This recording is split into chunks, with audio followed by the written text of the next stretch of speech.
வணக்கம், நான் உங்கள் Deena. Welcome back to Deena's kitchen. இன்றைக்கி நம்ம எங்கே இருக்குன்னா கோயம்புத்தூரில், அதுவும் பர்டிகுலர் பல்லடம். இந்த சாதம் பார்த்தீங்கன்னா தூத்துக்குடி திருநெல்வேலி சைட்லாம் வந்து நிறைய பேர் வீட்டில் பண்ணுவாங்க. ஸோ அந்த ரெசிபி தான் இன்றைக்கி இங்கே கேட்டு தெரிஞ்சு வந்து போகிறோம். இந்த ரெசிபியோட பேர் என்னென்னா கருப்பு உளுத்தம் பருப்பு பூண்டு சாதம். இப்போ எதுக்காக நம்ம கருப்பு உளுந்து யூஸ் பண்ணுறோன்னா இதில் நிறைய மருத்துவ குணங்கள் நிறைய இருக்குது. அஜீரண கோளாறு எதுவுமே வராது, நல்ல ஜீரண சக்தியை உண்டாக்கும். இதில் பர்டிகுலராக அந்த சாதம் வேக வைக்கிறதுக்கு முன்னாடி தண்ணியில் சீரகம் போட்டு கொதிக்க விட்டு அதுக்கப்புறம் தான் இந்த கருப்பு உளுத்தம் பருப்பு அரிசியும் போடுறாங்க.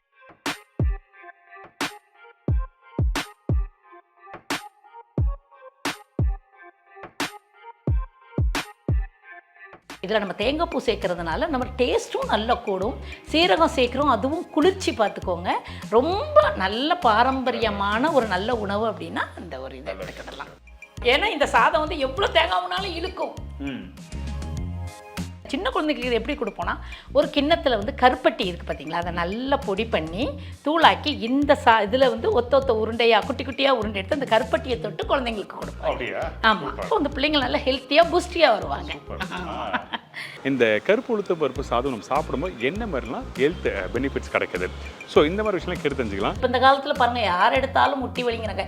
எலும்பு ஸ்ட்ராங் ஆகிறதுக்கு இந்த கருப்பு உளுந்து ரொம்ப ஹெல்ப் பண்ணுது நமக்கு. அது கூட நம்ம பூண்டு சேர்க்குறோம் பார்த்தீங்களா, அது வந்து தாய்மார்களுக்கு பால் நல்ல ஊறும். குழந்தை பேர் எடுத்தவங்களுக்கு. இதில் பர்டிகுலர் நல்லெண்ணெய் எதுக்காக யூஸ் பண்ணுறாங்க? நல்லெண்ணெய் எதுக்கு அப்படின்னா உடம்பு குளிர்ச்சி நல்லா கொடுக்கும். மூட்டு தேய்மானம் இதெல்லாம் இதுக்கு பண்ணுறவங்களுக்குலாம் அந்த இது இருக்காது. ஏன்னா கருப்பு உளுந்து சேர்ந்துருக்கு. இந்த நல்லெண்ணெய் சேரும்போது இந்த உடம்பு வலியெல்லாம் இருக்குது. நரம்பு தள்ளிச்சு முதல்ல கட்டிப்படும். நரம்பு தளிச்சு உள்ளவங்களாம் இதை நல்லா இந்த சாப்பாடை சாப்பிட நல்லா நோக்கி இது ஊற்றி சாப்பாடு. கருப்பு உளுந்தை வச்சு என்னெல்லாம் பண்ணலாம்? நம்ம கருப்பு உளுந்தம் கஞ்சி பண்ணலாம், கருப்பு உளுந்து சாதம் பண்ணலாம், அப்புறம் இந்த கருப்பு உளுந்து மட்டும் போட்டு பணியாரம் கூட பண்ணுவாங்க. ஸோ இந்த மாதிரி ஏகப்பட்ட விஷயங்கள் இருக்குது, வாங்க போய் கேட்டு தெரிஞ்சுக்கலாம். அதுக்கு முன்னாடி இந்த ரெசிபி நம்மளுக்கு சொல்லி தரப்போ யார் கேட்டால் திருமதி வனஜா ராதாகிருஷ்ணன். என்னோட பேர் வந்து வனஜா ராதாகிருஷ்ணன். என்னோட நேட்டிவ் வந்து தூத்துக்குடிமா. இப்போ வந்து கோயம்புத்தூரில் இருக்கிறேன். ஓகே அம்மா, வணக்கம்மா. வணக்கம். எப்படி இருக்கீங்க? நல்லா இருக்கேன். நீங்கள் எப்படி இருக்கீங்க? நான் ரொம்ப நல்லா இருக்கேன். நல்லா இருக்கேன். வீட்டில் நல்லா இருக்காங்களாம்மா? நல்லா இருக்கு. Super super. கிட்டத்தட்ட ஒரு மாதம் ஆயிடுச்சு நம்ம பார்த்து. ஆமாம் இருக்கும். நம்ம லாஸ்ட்டாக அந்த நம்ம காடியோட நல்லெண்ணெய் கடலை யூஸ் பண்ணி பண்ணுற குக்கிங் காம்படிஷனில் நம்ம மீட் பண்ணோம். அதில் நீங்கள் ஃபர்ஸ்ட் ப்ரைஸ் வாங்கினீங்க. ஆமாம். எப்படி ஃபீல் பண்ணுறீங்க அது? ஐயோ, எனக்கு ரொம்ப ஒரு அலாதி சந்தோஷம் எனக்கு அந்த டயத்தில் கிடச்சிது பார்த்துக்கோங்க. அந்த பாரம்பரிய சமையல்ங்கிற டாப்பிக்கில் நான் நம்மளால் மறுக்கடிக்கப்பட்ட பழைய காலத்து அந்த சமையலை தான் நான் இங்கே தேர்ந்தெடுத்து நான் காம்படிஷனுக்கு நான் பண்ணியிருந்தேன். எப்படியும் சார் தீனா சார் வந்து செஃப்னு சொல்லும்போது நம்ம அதில் கலந்துக்கிடணுங்கிற அந்த ஒரு ஆர்வத்தோடு நான் வந்து கலந்துக்கிட்டேன். இவங்க பண்ண எல்லா ரெசிபியும் அருமையாக இருந்தது. நான் ரியலி எனக்கு நிறைய 100 பேர் இருந்தாங்க, எல்லாரும் நல்லா பண்ணியிருந்தாங்க. அதில் பர்டிகுலராக இவங்க பண்ண ரெசிபிகள் எல்லாமே பார்த்தீங்கன்னா கிட்டத்தட்ட ஒரு 6-7 ரெசிபி பண்ணியிருக்கோம். 7 ரெசிபி பண்ணியிருந்தோம். அதில் வந்து நம்ம அந்த உளுந்த சோறு, அப்போ கருவாட்டு அந்த பேர்கால மருந்து கருவாட்டு குழம்பு, அப்புறம் வந்து பேர்கால லேகியம், அதுக்கப்புறம் வந்து உளுந்தங்களி, வெந்தயக்களி, சளி இருமல் போக்குற அந்த ஒரு மருந்து பண்ணியிருந்தேன். அப்புறம் திணை அரிசியில் பாயாசம் பண்ணியிருந்தேன். எல்லாமே பிரமாதமானது, அழகாக ப்ரெசென்ட் பண்ணியிருந்தாங்க. ஒரு ரெசிபியும் பார்த்தீங்கன்னா அழகாக அந்த எழுதி செய்முறைகளாக சொல்லியிருந்தாங்க. என்னை பார்த்த உடனே பிடிச்சி போச்சு. அங்கே நிறைய பேர் எல்லாம் கிளாப் பண்ணாங்களோ பார்த்து, அந்தளவுக்கு சூப்பராக இருந்தது. தேங்க்யூமா. எப்போ நீங்கள் ஸ்டார்ட் பண்ணீங்க? எத்தனை? அதாவது எனக்கு வந்து சின்ன வயசுலேருந்தே குக்கிங் பண்ணணும்னு ஒரு ஆசை இருக்கும். சில நேரம் எங்கள் அம்மா வந்து கோயிலுக்கு போயிட்டாங்கன்னா நானே இன்ட்ரெஸ்ட் எடுத்து எங்கள் அப்பாவுக்கு வந்து சில குழம்புகள் பிடிக்கும் பார்த்துக்கோ, அதை நானே செஞ்சு காமிப்பேன். என்னை ரொம்ப என்கரேஜ் பண்ணுறது எங்கள் அப்பா தான் ரொம்ப என்கரேஜ் பண்ணுவாங்க. ஆமாம் ஆமாம். இப்படி வளர்ந்தது தான் எனக்கு குக்கிங் அண்ட் வந்து கோலமும் எனக்கு ரொம்ப என்னோட பேஷன் தான் பார்த்துக்கோ. கேள்விப்பட்டேன் கிட்டத்தட்ட ஒரு 15-20 வருஷமாக வந்து குக்கிங் காம்படிஷன்லாம் பண்ணுறீங்க. எங்கெல்லாம் காம்படிஷன் இருக்குது எல்லாத்துக்கும் வந்து எல்லாரும் எனக்கு தெரிஞ்சிருச்சுன்னா நான் கண்டிப்பாக கலந்துக்காமல் இருக்க மாட்டேன். என்னென்ன ப்ரைஸ்லாம் வாங்கியிருக்கீங்க? ஐயோ, அது fridge, mixie, grinder, washing machine, cooker நிறைய வாங்கியிருக்கிறேன். ஈவன் கோல்டு கூட நான் ஒரு கிட்டத்தட்ட ஒரு 20 பவுன் கிட்ட வாங்கியிருக்கிறேன். ஆமாம் ஆமாம், நிறைய ஸ்டேட் லெவல் காம்படிஷன். அப்புறம் வந்து முப்பட்டு வாங்கியிருக்கேன். அது வந்து லாஸ்ட்டுக்கு முதல் வருஷம் வந்து பாண்டிச்சேரியில் நடந்தது. அதில் நான் தான் வந்து மெகா பரிசுன்னு சொல்லுவாங்கள்ல, அதில் நான் வின் பண்ணிட்டேன் கோலத்தில். நல்ல விஷயம். இவங்க பார்த்தீங்கன்னா வீட்டுக்குள்ளே பொண்ணு அந்த ஃபோட்டோஸ்லாம் காமிச்சாங்க. இந்த ஸ்கூட்டி ப்ரைஸாக கொடுத்துருக்காங்க. எங்கெல்லாம் குக்கிங் காம்படிஷனோ, எங்கெல்லாம் கோலங்கள் போடுற காம்படிஷனோ எல்லா இடத்தையும் கலந்துப்பாங்க. பயங்கர ஆர்வம் உள்ளவங்க, அதனால தேடி வந்திருக்கோம். இவங்க அன்றைக்கி அந்த குக்கிங் காம்படிஷனில் எல்லா ரெசிபியும் வந்து ஹெல்த்தியான ஒரு கான்செப்டில் எப்படி பண்ணுறது, ஸோ இந்த மாதிரி விஷயம் பண்ணாங்க. அதனால் இன்றைக்கி நான் தேடி வந்திருக்கேன். வாங்க எங்கள் வீட்டுக்கு போய்ட்டு அந்த ரெசிபி எப்படி ரெடி பண்ணுறது சொல்லி கேட்டு தெரிஞ்சுக்கலாம். போகலாமா? வாங்க. கண்டிப்பாக சிம்பிள் திங்கிங் தான், ஆனால் உடம்புக்கு ஏற்ற நல்ல ஆரோக்கியமான உணவு. செய்ய போகிற இந்த கருப்பு உளுந்து பூண்டு சாதத்துக்கு தேவையான பொருட்கள் என்னென்னா, ஒரு ஆளாக்கு வந்து அரிசி எடுத்துக்கிடணும், ரெண்டாவது வந்து அரை ஆளாக்கு கருப்பு உளுந்து எடுத்துக்கணும், 2 டேபிள் ஸ்பூன் சீரகம், 20 பல் பூண்டு, ஒரு கைப்பிடி அளவு கருவேப்பிலை, ஒரு கைப்பிடி அளவு கொத்தமல்லி, டேஸ்ட்டுக்கு தேவையான அளவுக்கு தேங்காய் பூ, உப்பு தேவையான அளவு, பெருங்காய் தேவையான அளவு, நல்லெண்ணெய் நமக்கு தேவையான அளவு. இப்போ இந்த ரெசிபிக்கு தேவையான பொருட்கள் பார்த்தாச்சு, அடுப்பு ஆன் பண்ணியாச்சு. ஃபர்ஸ்ட் நம்ம என்ன பண்ண போறோம்? ஃபர்ஸ்ட் நம்ம என்ன பண்ண போறோம்னா, நம்ம வந்து 1.5 ஆளாக்கு இது எடுத்துருக்கோம்ல, அரிசியும் உளுந்தும், அதுக்கேற்ற அளவுக்கு தண்ணி நம்ம இப்போ அதுக்கு தேவையான தண்ணியை நம்ம ஊற்றிக்கணும். சரி, ஓகே. ஊற்றிட்டு நல்லா தண்ணி சுட வைக்கணும். அதனால இந்த ஆளாக்கெல்லாம் வச்சிருக்கீங்களா? ஆமாம்மா, ஆமாம். இதெல்லாம் அளந்து போடுறீங்க? ஆமாம், இதெல்லாம் வந்து பாரம்பரியம். இப்போ எல்லாரும் டம்ளர் அளவில் எடுக்காங்களா, அதனால தான் இப்போ வந்து இந்த ஆளாக்குங்கிறத எல்லாருக்கும் காமிக்கிறேன். நல்ல விஷயம், நல்ல விஷயம். நான் பொதுவாக இதை தான் யூஸ் பண்ணுவேன். ஓகே. கொஞ்சம் பெரியசுன்னா காப்படின்னு ஒன்று இருக்குல்ல, இது வந்து அரைக்காப்படி, காப்படியில் நம்ம செய்யலாம். சரி, ஓகே, நல்ல விஷயம். ஓகே, இப்போ வந்து நம்ம இதில் வந்து ஒரு 5-6 டம்ளர் இது உலக்கில் வைக்கலாம். உளுந்தும் அரிசியும் நல்ல இதோட தண்ணியை இழுக்கும், அதனால எவ்வளோ தண்ணினாலும் நம்ம ஊற்றிக்கலாம். அது ஒரு அளவு இருக்குது, அதுக்கேற்ற மாதிரி பார்த்து. இன்னொன்று என்ன சொல்கிறேன் அப்படின்னா, கையால் எடுத்து எது நம்ம செஞ்சாலுமே இந்த கைமணம்னு சொல்லுவாங்களா, அது இதுதான். கைமணங்கிறது இந்த கையால் எடுத்து ஸ்பூனால் போடுறதெல்லாம் வந்து இப்போ உள்ள நார்மல் டைப்பு, நம்ம பாரம்பரிய சமையல். இன்னொன்று வந்து கைமணங்கிறதுக்காக நான் அந்த கையால் தான். நல்ல விஷயம், நல்ல விஷயம். இப்போ தண்ணி கொதிக்காம சீரகம் போட்டுறோம். போட்டாச்சு. சீரகம் எதுக்காக இந்த இடத்துல யூஸ் பண்ணுறோம், என்ன எதுக்காக அப்படின்னா, இது வந்து குளிர்ச்சி பார்த்துக்கோங்க. அந்த உளுந்து வந்து கொஞ்சம் ஹீட்டு, இந்த சீரகம் வந்து அந்த ஹீட்டை வந்து தணிக்கிறதுக்காக நம்ம சீரகம் போடுறோம். இன்னொன்று நல்ல டேஸ்ட் இருக்குது. சீரகம் சேர்த்த பொருள் எந்த பொருளுமே நல்ல டேஸ்ட் கொடுக்கும், ஃப்ளேவரும் நல்லா கொடுக்கும். மூடி போட்டு நல்லா கொதிக்க விடணும். சரி, ஓகே. இப்போ திறந்து பார்த்தோம்னா நல்லா தண்ணி கொதிச்சிருக்கும், கொதிக்குது. அப்பா, அந்த ஓப்பன் பண்ண உடனே அந்த சீரகம் ஸ்மெல்லு நல்லா வரும், நல்லா வருது. இந்த டைத்தில் என்ன ஆகுதுன்னா, நம்ம கருப்பு உளுந்து எடுத்துக்கோம்ல, அதை நம்ம இப்போ எதுக்காக நம்ம கருப்பு உளுந்து யூஸ் பண்ணுறோன்னா, இதில் நிறைய மருத்துவ குணங்கள் நிறைய இருக்குது. முட்டி வலியெல்லாம் நல்லா போகும், கர்ப்பப்பை ஸ்ட்ராங் ஆகும். ஆனால் இப்போ உள்ள குழந்தைங்களுக்கு இந்த கருப்பு உளுந்து போட்டு சாதம் கொடுத்தோம் அப்படின்னா அவங்க வந்து சாப்பிட மாட்டேங்க. ஏன்னா சாப்பாடு வந்து கருப்பாக இருக்கும், அது மாதிரி ஆஷ் கலரில் இருக்குன்னு சாப்பிட மாட்டேங்க. ஆனால் இந்த கருப்பு உளுந்தோட முக்கியத்துவம் என்னங்கிறது இப்போ உள்ள குழந்தைங்களுக்கு சின்ன பிள்ளையா இருக்கும்போது நம்ம சொல்லி கொடுத்து அவங்கள வளர்த்தோம் அப்படின்னா, அந்த வெள்ளை உளுந்து போட்டு செய்கிற அந்த இதை வந்து குழந்தைங்க சாப்பிட மாட்டாங்க. கண்டிப்பாக அந்த கருப்பு உளுந்து போட்டு செய்கிற கருப்பு உளுந்தை வச்சு என்னெல்லாம் பண்ணலாம், நம்ம கருப்பு உளுந்த கஞ்சி பண்ணலாம், கருப்பு உளுந்து சாதம் பண்ணலாம், அப்புறம் இந்த கருப்பு உளுந்து மட்டும் போட்டு பணியாரம் கூட பண்ணுவாங்க. ஆமாம், அப்புறம் உளுந்து புட்டு பண்ணுவாங்க. உளுந்து புட்டு பண்ணுவாங்க. நிறைய இது இருக்கு. நமக்கு உடம்புக்கு எப்படி சேர்க்கணும். இப்போ குழந்தைங்களாட்டா கஞ்சி கொடுக்கலாம், உளுந்தங்கஞ்சி கொடுக்கலாம். நம்ம பெரியவங்களுக்கு உளுந்து சாதம் கொடுக்கலாம். அப்புறம் ஒரு நம்மளுக்கு சாப்பிடணும் அப்படின்னா இந்த எல்லாருமே சாப்பிடலாம், புட்டு சாப்பிடலாம் நிறைய. இப்போ நம்ம என்ன பண்ண போகிறோம்? இப்போ என்ன பண்ண போகிறோம் அப்படின்னா, இந்த கருப்பு உளுந்தையும் அரிசியையும் கலந்து ஒன்றா கலந்து இதில் போடணும்.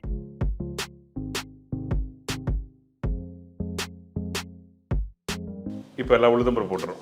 எல்லா உளுந்தம்பருப்பு போட்டுருந்தா இப்போ இந்த தண்ணியோடையே நம்ம இந்த இதை உளுந்தம்பருப்பை போடணும் பார்த்துக்கோம். சரி, ஓகே. இப்போ இது எல்லாத்தையும் நல்லா நம்ம மிக்ஸ் பண்ணி சரி மிக்ஸ் பண்ணி இப்போ இந்த இதில் போடணும். சரி, ஓகே.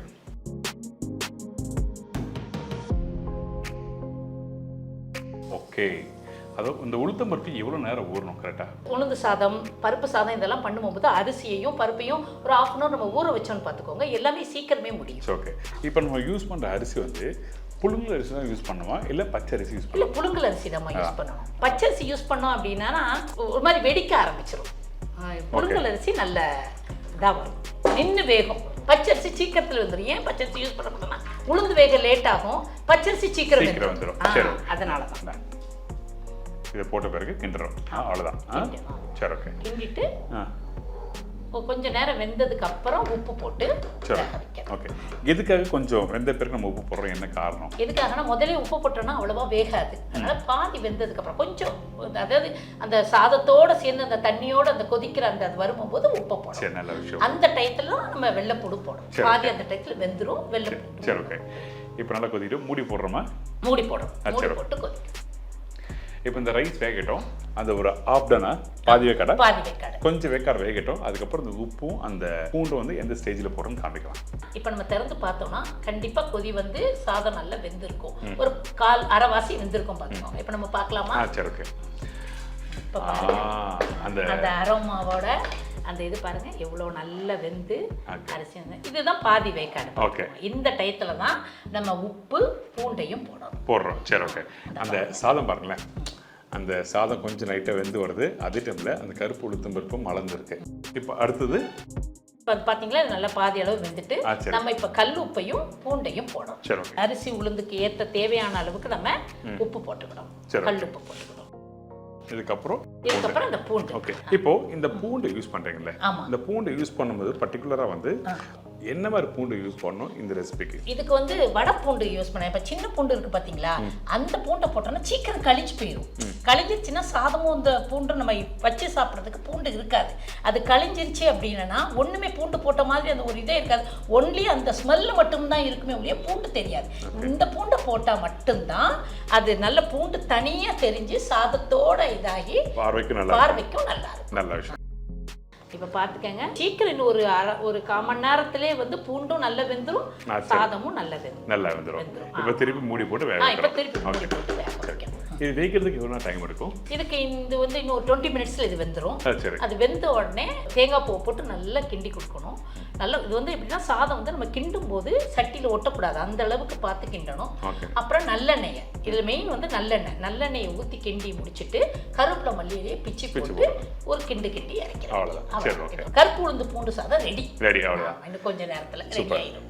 இந்த மாதிரி ஸ்டெப் பை ஸ்டெப்பாக சொல்லிட்டு இருக்கோம். நீங்கள் வீட்டில் பண்ணும்போது ரொம்ப யூஸ்ஃபுல்லாக இருக்கும்னு நினைக்கிறேன். ஸோ இப்போ வேகட்டும், அடுத்த ஸ்டேஜ் என்னன்னு பார்க்கலாம். சாதமும் அரிசி இதெல்லாம் நல்லா வெந்திருக்கும். இப்போ நம்ம திறந்து பார்ப்போம். சரி. ஓகே. ஆஹா, எவ்வளோ அழகாக வெந்திருக்கு, வந்துட்டு வருதுன்னு. நல்லா சாதம் நல்லா வெந்து ரெடியாக இருக்கு. பார்த்துக்கங்க, நல்லா வெந்திருக்கு. அந்த ஸ்லோ ஃப்ளேமில் கரெக்டாக வச்சு குக் பண்ணால் கரெக்டாக இருக்கும். இன்னைக்கு நிறைய பேர் ஆஃபீஸ் போகிறாங்கல்ல, அந்த டைமில் வந்து கொஞ்சம் மண்சட்டில் வச்சு வேக வைக்கிறதுக்கு ஒரு டைம் எடுக்கும். அதே டைமில் குக்கரில் வச்சு குக் பண்ணும்போது அந்த தண்ணியோட அளவு எப்படி இருக்கும்? அரிசி 1 உளுந்து 6ன்னு வச்சுருந்தாலும் குக்கரில் வைக்கும்போது 3 இல்லை 4 கூட வைக்கலாம். பருப்பு சாதம் செய்கிற மாதிரி அதுக்கு தேவையான பொருள் எல்லாமே போடுற மாதிரி போட்டு குக்கரில் நீங்கள் எடுத்து பார்த்ததுக்கப்புறம் 4 விசில் விட்டிங்கன்னா, இந்த சின்ன குழந்தைங்களுக்குலாம் கொடுக்கணும் அப்படின்னா 4 விசில் விடலாம். நமக்கு 3 விசில் போதும். குக்கர்லேருந்து எடுத்ததுக்கப்புறம் தேங்காய் பூ எல்லாம் துருவி அந்த இதில் போட்டு கருவேப்பிலை கொத்தமல்லி பண்ணிக்கலாம். நல்லெண்ணெய் விட்டு இறக்க வேண்டியது. இப்போ குக்கரில் பண்ணுறதுக்கு உங்களுக்கு தெரிஞ்சிருக்கும். ஆனால் என்னோட சஜஷன் வந்து இது மாதிரி மண் சட்டியோ இல்லை நல்ல ஒரு பாத்திரம், ஹெவியான பாத்திரம் வச்சு பண்ணுறது நல்லது. அப்படி முடியாதவங்க நீங்கள் குக்கர் யூஸ் பண்ணிக்கலாம். பாருங்கள் என்ன மாதிரி பக்கத்தில் வந்துருக்குன்னு சொல்லி காமிக்கிறேன். பாருங்கள், லைட் அந்த ஆஷ் கலர் மாதிரி இருக்குது, தெரியுதுங்களா? இந்த சாதம் பாருங்கள், அந்த பூண்டு கூட அப்படியே கையில் நைஸாக இதாகிடுச்சு. சரி, ஓகே. இப்போ இது வந்து சரியா இருக்கும், கரெக்டான பக்குவம். கொஞ்சம் தண்ணி ஒரு மாதிரி இருந்ததுனால பரவாயில்ல, ஏன்னா நம்ம மூடி வச்சதுக்கப்புறம் அப்படியே நல்லா இதாயிடும். சூடு ஆறும்போது நல்லா கட்டியா சேர்ந்துடும். இப்போ நம்ம என்னன்னா தேங்காய் பூவை இதில் போடுறோம். நல்லா துருவி வச்சிருக்க தேங்காவை போடுறோம். நல்லா இப்படி நல்லா தூவி விட்டு ஓகே அப்படியே போடுறோம்.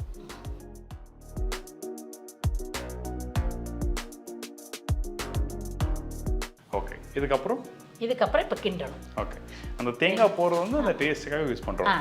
டேஸ்ட்டுக்கு இந்த இடத்துல அந்த தேங்காய் கொஞ்சம் அதிகமாக போட்டால் என்ன தவறு இருக்கா? ஒரு தவறும் கிடையாது. டேஸ்ட் தான் கூடும். தேங்காய் கூட டேஸ்ட் கூடும், நல்லா இருக்கும். ஆமாம், ஒரு தேவையான அளவுக்கு நீங்கள் தேங்காய் போட்டுக்கலாம். இது எதுக்காக கேட்குறேன்னா, இன்கேஸ் அப்படி தேங்காய் போட்டோன்னா அந்த டேஸ்ட் எல்லாம் மாறிச்சுன்னா நல்லா இருக்காதுல்ல. ஸோ அதனால இந்த மாதிரி டவுட்ஸ்லாம் கேட்டலாம். கரெக்டான பக்குவம். நல்லா அந்த நம்ம வீட்டில் வெண்பொங்கல் பண்ணுவோம்ல, அந்த சாதம் குக் பண்ணி முடிச்ச பிறகு அப்படியே சேர்ந்து அப்படி வரும் பார்த்தீங்கன்னா, அந்த மாதிரி நல்லா ஒரே அளவா அப்படியே. அடுத்தது இப்போ வந்து நல்லெண்ணெய் இருக்கலாமா, அதை நம்ம ஊற்றணும். சரி, ஓகே. லாஸ்ட்டாக வந்து ஃபைனல் டச் வந்து நல்லெண்ணெய் தான். ஓகே. ஆமாம். இப்போ இந்த நல்லெண்ணெய் எடுத்து ஓரளவு ஊற்றினதுக்கப்புறம் சரி, ஓகே, கொஞ்சமாக ஊற்றினா போதும். கொஞ்சமாக ஊற்றணும். நல்லெண்ணெய் எதுக்கு அப்படின்னா உடம்பு குளிர்ச்சி நல்லா கொடுக்கும். மூட்டு தேய்மானம் இதெல்லாம் இது பண்ணுறவங்களுக்குலாம் அந்த இது இருக்காது. ஏன்னா கருப்பு உளுந்து சேர்ந்துருக்கு. இந்த நல்லெண்ணெய் செய்யும்போது இந்த உடம்பு வலியெல்லாம் இருக்கு, நரம்பு தள்ளிச்சு முதல்ல கட்டுப்படும். நரம்பு தளிச்சு உள்ளவங்களாம் இதை நல்லா இந்த சாப்பாடை சாப்பிட்றது நல்லது. பாட்டி கால தாத்தா காலத்தில் என்னன்னா சின்ன குழந்தைக்கு இது எப்படி கொடுப்போம்னா, ஒரு கிண்ணத்தில் வந்து கருப்பட்டி இருக்குது பார்த்தீங்களா, அதை நல்லா பொடி பண்ணி தூளாக்கி இந்த இதில் வந்து ஒத்த உருண்டையாக குட்டி குட்டியாக உருண்டை எடுத்து அந்த கருப்பட்டியை தொட்டு குழந்தைங்களுக்கு கொடுப்போம். அப்படியா? அது வந்து எங்கள் கிராமத்து ஸ்டைல். எங்கள் ஊர் வந்து நரசிங்கநல்லூர், நான் பிறந்து வளர்ந்த எங்கள் அப்பாவும் நரசிங்கநல்லூர். அங்கே வந்து என்ன பண்ணுவாங்கன்னா, இதில் ஒரு சின்னதை எடுத்து குழந்தைங்களுக்கு, அப்போ வந்து பிள்ளைங்க நல்லா ஹெல்த்தியாக புஷ்டியாக வருவாங்க. இது வந்து குழந்தைங்களுக்கு கொடுக்குற மெத்தட். நல்ல விஷயம். அப்ப நானும் வீட்டை ட்ரை பண்றேன். கண்டிப்பா நீங்களும் குழந்தைங்களுக்கு கொடுங்க.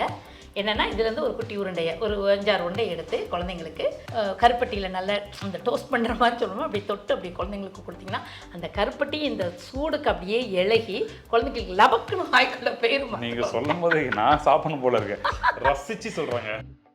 கண்டிப்பா இது கொடுங்கம்மா, குழந்தைங்களுக்கு கொடுங்க. இது ரொம்ப உடம்புக்கு ரொம்ப நல்ல ஹெல்த்தி ஃபுட்டும் கூட. கண்டிப்பா என் பேரனுக்கு நான் வந்து லஞ்ச் பாக்ஸ்ல வந்து மத்தியான மெனு கொடுத்து விடுறதுல இந்த உளுந்தஞ்சோறும் ஒண்ணு. கண்டிப்பா என் பேரன் ரொம்ப சூப்பரா சாப்பிடுவான். சூப்பரா சாப்பிடுவான். அத பாருங்க, இது கரெக்டான பக்குவத்துக்கு வந்துருச்சு. ஓகே, சரியா? இந்த பக்குவம் வந்ததுக்கு அப்புறம் கருவேப்பிலையும் மல்லி இலையும் சரி ஓகே கையாலே பிச்சு போட்டு, கையால ஏன் பிச்சு போடுறேன்னா அதோட கைமணம் நல்லா இருக்கும் பார்த்துக்கோங்க. சரி ஓகே. இப்போ கருவேப்பிலை கொத்தமல்லி போட்டுறோம். கொத்தமல்லி போட்டு ஒரு கிண்டு கிண்டணும். ஓகே. பின்ன இப்பவே நமக்கு பெருங்காயத்தையும் போட்டுக்கலாம். ரொம்ப வேண்டாம், ஒரு இந்த அளவு போட்டு ஒரு கிண்டு கிண்டலாம். ஓகே. சூப்பரான உளுந்த சோறு. அது கருப்பு உளுந்தம் பருப்பும் அந்த பூண்டும் போட்டு பண்ணியிருக்காங்க. இப்போ வந்து அந்த பச்சை கருவேப்பிலை, அந்த பச்சை கருவேப்பிலையும் அந்த கொத்தமல்லியும் கடைசி சமையல்ல அப்படி மேலே போட்டு இறக்குனாலே அது ஒரு தனி இது. ஆமாம்மா, ரொம்ப சூப்பராக இருக்கும். இதோட இப்போ இதில் வந்து கருவேப்பிலை கண்ணுக்கு நல்லது, கொத்தமல்லி நமக்கு உடம்புல உள்ள அந்த சூட்டை தணிக்கும், அப்புறம் வந்து நமக்கு அரோமா நல்லா கொடுக்கும். ஆமாம், இப்போ எல்லாம் போச்சு. டேஸ்ட் பார்த்தலாமா? ஆமாம், கண்டிப்பாக நீங்கள் டேஸ்ட் பாருங்கள்.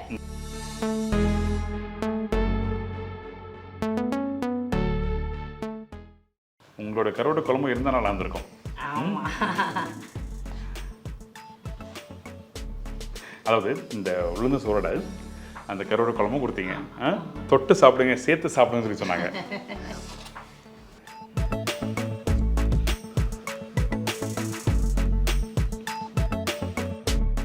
எப்படிமா இருக்கு? நல்லா இருக்கு. அதாவது இந்த பசங்க பயப்படுவாங்கல்ல, ஐயோ காரம், அந்த மாதிரி ஒரு விஷயம் இல்லவே இல்லை. விஷயமே இதுக்கு காரங்கிறது ஒன்லி அந்த பூண்டு மட்டும் தான். ஆமா. இன்னொரு விஷயம் பார்த்தீங்கன்னா அந்த நல்லெண்ணெய். ஆமாம், அந்த நீங்கள் அந்த சாப்பிடும் போது அந்த செகண்ட் பைட் இந்த இடத்துல வந்து அப்படியே அந்த நல்லெண்ணோட அந்த ஃப்ளேவர்ஸ் அண்ட் டேஸ்ட் நல்லா நீங்கள் நல்லா இன்னொன்று கவனிச்சிருக்கீங்களா? சாப்பிடும் போது பாருங்க அப்படியே லபக்குன்னு அல்வா துண்டு மாதிரி நீ சொல்றது. ஏன்னா அந்த சாதமும் அந்த கருப்பு உளுத்தம் பருப்பும் வந்து நல்லா வெந்துருச்சு. Super super. உங்களுக்கு அந்த பூண்டோட வாசனையும் நல்லா இருக்கும். இப்போ கடைசியா போட்ட கருவேப்பிலை மல்லி இலையோட வாசமும் சேர்ந்து நல்லா இருக்கு. நீங்க சொல்லும்போது புரியுது, இன்னும் கொஞ்சம் தேங்காவே போடலாம். எவ்வளவு நாள் நம்ம போடலாம். ஏன்னா இந்த சாதம் வந்து எவ்வளவு தேங்காய் வேணாலும் இழுக்கும். ரொம்ப சூப்பர், ரொம்ப நன்றிமா. இன்னைக்கு வந்து ஒரு அருமையான ரெசிபி. பர்டிகுலராக நான் வந்து இந்த காடியா நெல்லெண்ணெய் கடலெண்ணெய் குக்கிங் காம்படிஷன் இருந்ததில்ல, உங்களை மாதிரி நபர் வந்து நான் சந்திக்கிறதுக்கு முக்கிய காரணமே அவங்க தான். ரொம்ப ரொம்ப நன்றி. நானும் நம்ம காடியா அட்வான்ஸ் உங்களுக்கு நல்லெண்ணெய்க்கும் கடலெண்ணெய்க்கும் நான் ரொம்பவும் நன்றி தெரிவிச்சுக்கிறேன். ஏன்னா அது மூலமாக தான் எனக்கு நீங்க இன்னைக்கு வந்து அம்மா பையன் மாதிரி அம்மாவும் பையனும் சேர்ந்து செய்யற அந்த ஒரு சமையல் எப்படி இருக்குங்கிறத கண் கூட நான் கவனிச்சுக்கிட்டு வரேன். சந்தோஷமா இருக்குமா? ஏன்னா எனக்கு தம்பி பையன் எல்லாமே நீங்க தான். ரொம்ப ரொம்ப நன்றிமா. ஓகேம்மா, தேங்க்யூ ஸோ மச். இந்த மாதிரி நல்ல நல்ல ரெசிபிலாம் நம்ம காமிச்சிட்டு வரோம். கண்டிப்பாக ட்ரை பண்ணி பாருங்கள். எதுக்காக மெனக்கட்டு இந்த மாதிரி ரெசிபி பண்ணுறோங்கன்னா, நீங்களும் உங்கள் வீட்டில் உங்கள் குழந்தைங்கள்லேருந்து பெரியவங்க எல்லாருமே சாப்பிடணும்னு சொல்லிட்டு தான் இந்த மாதிரி நல்ல ரெசிபி காமிச்சிருக்கோம். ஸோ கண்டிப்பாக ட்ரை பண்ணி பாருங்கள். இதே மாதிரி இன்னொரு நாள் ஒரு புது ரெசிபி சந்திக்கிறேன். நன்றி, வணக்கம். See you. Bye. Take care. Thank you.